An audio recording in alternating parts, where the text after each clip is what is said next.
Beneath the tower of Green Hall, by the shores of Lake Waban, Wellesley College alumni returned last weekend to their alma mater. Hey, how you doing? Among them, former First Lady, U.S. Senator, and Secretary of State, Hillary Clinton, class of 1969. I wonder if you recognize this girl. Oh my gosh. Yes, yes. Boy, long hair. Oh. Fly through those. What are you laughing at? I'm laughing at my gestures. What about the pants? Oh, the pants. You know what? I have to tell you, I've never been a fashion icon, in case you haven't noticed, but this was a particularly bad choice. This commencement layout in Life magazine was her first appearance on the national scene at age 21. Class of '69 has expressed a desire to have one of their own group speak to them and for them. There was no debate, so far as I could ascertain, as to who their spokesman was to be. And the challenge now is to practice politics as the art of making what appears to be impossible possible. You tell a story about the night before the speech, an older woman who said she wouldn't trade places for the world with you. Mm-hmm. She was afraid. Right. And you say, fear is always with us, but we just don't have time for it. Right. Not now. Right. She's had time lately to think and to write about her 4 years as Secretary of State in the Obama administration. You have a good working relationship. Would friendship be appropriate? We became friends. You did clear your throat before you said that. let me take a drink of water. Oh. When then President-elect Obama called me, he pushed me hard to accept his offer to be Secretary of State, and finally I said yes. And he said, contrary to reports, I think we can become good friends. There's a moment from your book where the president takes you aside, and I think you expecting some important consultation. And do you know what I'm talking about? I do. And he says, "You've got something in your teeth." Now that's true friendship. There are husbands and wives who could not go there. Okay. As Secretary of State, you famously nearly traveled 1 million miles. I heard a man respond to that, yeah, but what did she accomplish? And you say? I say, I helped to restore America's leadership. How do you quantify that accomplishment? We quantify it in a number of ways. Clearly, ending our role in the war in Iraq. In Afghanistan, putting more troops in order to try to beat back the Taliban advance so that we could get to the point where we are today, that they've had a peaceful election, taking on the challenges that are posed by Iran, getting Russia and China on board to pass tough sanctions in the UN Security Council, negotiating a ceasefire in Gaza to try to prevent a war. And I think we laid the groundwork for the world as it is and how America has to engage in it. She writes as well about secret talks to win the release of an American held prisoner by the Taliban. In every discussion about prisoners, we demanded the release of Army Sergeant Bo Bergdahl. What do you think happened that night he went off base? I have no idea. I think that's going to be, I hope, at least clarified by the Army investigation that's been promised.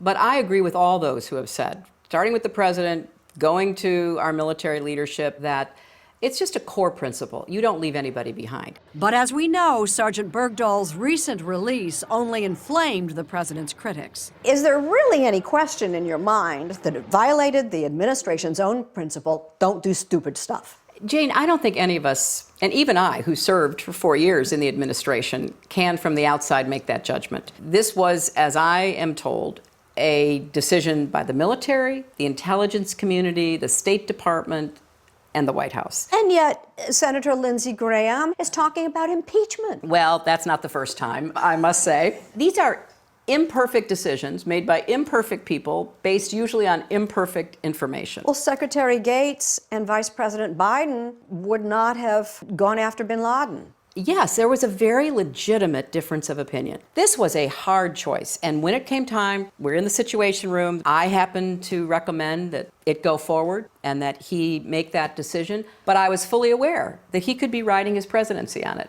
Your presidency was on the line, too. Let's assume. Only hypothetically. Let's assume hypothetically. Your potential presidency would have been on the line too. But at that point, I was very much in the mindset, I'm not going to run. I am ruling it out. And so that never crossed my mind. There are plenty of other things to think about these days. How's Chelsea? Is she having a good pregnancy? Yes, and I could not be happier for her and her wonderful husband and for Bill and me. But clearly, being a grandmother is not all that's on her mind. Hillary Clinton is weighing another run for president. I'm not yet kind of making the lists that I like to do, the pros and the cons. I'm just sort of living my life and seeing how it all feels to me. And asked every single day. Yes. Every day. Yes. President Yes. Clinton told someone who is with us in this room personally, Hillary says everyone's sick of the Clintons. Is that how you feel? Well, a lot of people have said that besides me. That wouldn't influence my decision one way or the other because I think the voters have the right to choose whoever they want. Is health an issue? No. For me personally, no, thankfully. I fell on my head and got a concussion and worked through the lingering effects of dizziness and double vision. That's all gone and I'm 100%. And then there's Benghazi. I stood next to President Obama as the Marines carried those flag-draped caskets off the plane at Andrews. Your explanation will never satisfy As everyone. right, this was in the fog of war, and there were a lot of confusing pieces of information flooding into us from the very first moment.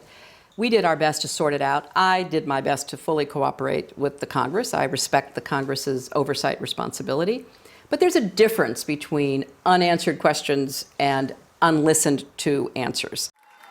Still, it's obvious she's looking forward as well as back. The most important questions for anybody thinking of running for president are not will you run and can you win. There is what is your vision for America and can you lead us there?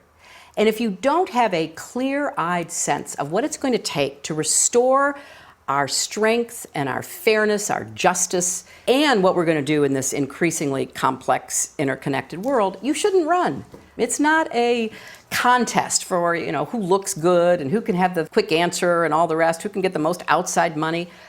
We don't have time for that right now. I'm smiling because I heard an echo of a 21-year-old Hillary Diane Rodham. We don't have time for that. Right. I didn't deliberately print this list in big font so it would cover 2 pages. I did it so I would be able to see it, even with my reading glasses. I understand completely. I was stunned. It takes 2 pages to cover the list of countries that have already had a woman leader. And some more than once. It includes Bangladesh, Indonesia, Latvia, Liberia, Lithuania, the United Kingdom, of course. Are we waiting for alphabetical order? Back at the reunion, some of Clinton's Wellesley friends have been waiting since graduation. My parents said to me, if there's ever going to be a woman president, it's going to be Hillary Rodham. They said that in 1969. Yep. Let's take a vote. Yes. Okay. Oh, gosh. Hillary will decide to run for president. Yes? I hope so, yes. No. I didn't say hope so. This is a vote. Yes or no? Yes. Yes. Yes. Yes. But you're thinking maybe. I'm thinking she's got a lot to think about. If not you, who? Who is the viable woman of either party who could win a primary nomination in 2016, if not you?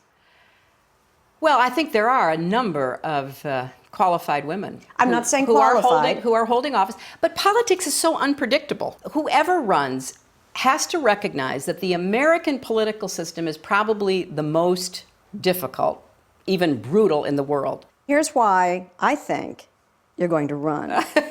You quote a poem in that speech. T.S. Eliot, this is 1969, there's only the trying again and again and again to win again what we've lost before. That 21-year-old girl you were will not take no for an answer, my prediction. Well, we'll see, Jane. We'll see. There's a lot of food for thought in that.